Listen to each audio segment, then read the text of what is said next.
యాకోబు బావి దగ్గర సమరయ స్త్రీ ఉంది, పాపి, అపవిత్రమైనది.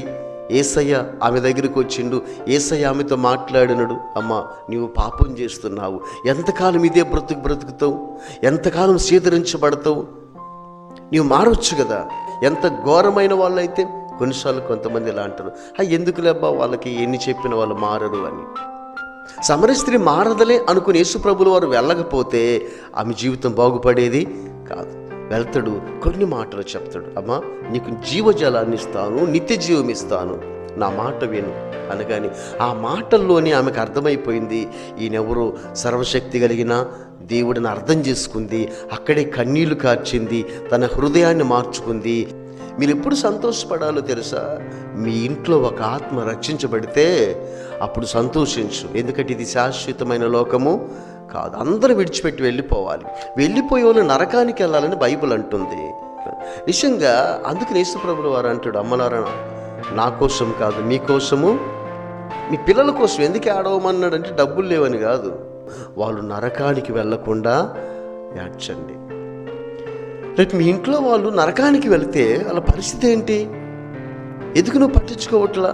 నీ ఇంట్లో వాళ్ళని కూడా కనీసం దేవుని దగ్గర తీసుకురాలేకపోతున్నావు, వాళ్ళ ఆత్మ రక్షించుకోలేకపోతున్నావు. నువ్వు ఎప్పుడు సంతోషపడాలో తెలుసా? నీ బిడ్డలు రక్షించబడ్డప్పుడు, నీ భర్త రక్షించబడ్డప్పుడు, నీ అత్తమామ రక్షించబడ్డప్పుడు, నీ కుటుంబం రక్షించబడ్డప్పుడు. మనమేం భారం పోయట్లేదు కదా, ఇక్కడ రావడానికి సినిమా హాల్లో టికెట్ పెట్టిన టికెట్ ఏం పెట్టలేదు కదా. ఒకసారి సువార్త విని కొన్నాళ్ళు చూడు, నీకు నచ్చకపోతే అప్పుడు ఓకే. ఎవరైనా ఒకవేళ వెళితే వాళ్ళలో తప్పులు పెట్టుకుని వెళ్ళాల్సిందే, కానీ ఇక్కడికి వచ్చిన వాళ్ళు ఈయన మీద తప్పు పెట్టి ఎవరు వెళ్ళలేరు, నెవర్. అలా వెళితే ప్రపంచంలో క్రైస్తవం ఇంత విస్తరించేది కూడా కాదు.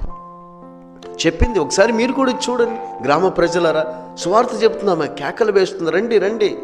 ఇప్పుడు నేను చెడ్డదాన్ని కాదు, ఇప్పుడు నేను చెడు ఉద్దేశాలతో లేను, నేను ఒక మంచి మాట చెప్తున్నా, రండి మీరు కూడా అని చెప్తే ఆ రోజట సమరీయులందరూ యేసుప్రభుల వారి దగ్గరికి వెళ్ళిరట, ఆయన్ని చూసిరట, ఆయన మాటలు విన్నరట. వాళ్ళ జీవితాల్లో కూడా యేసయ్య ఆనందాన్ని చూడగలిగారు. దేవుని స్తోత్రాలు కలుగునుగాక.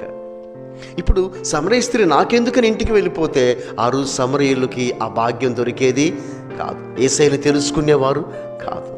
ఒక పనికి మానిన స్త్రీ, ఒక పనికి రాని పాత్ర పనికొచ్చే పాత్రగా మార్చబడింది. ఎవరైతే పనికి రానోళ్ళో, ఎవరైతే నిష్ప్రయోజకులో, ఎవరైతే వీడు వేస్ట్ అనుకుంటారో ప్రభు వాళ్ళనే వాడుకుంటాడు. ఆయన ఎటువంటి వారినైనా వాడుకోగలడు.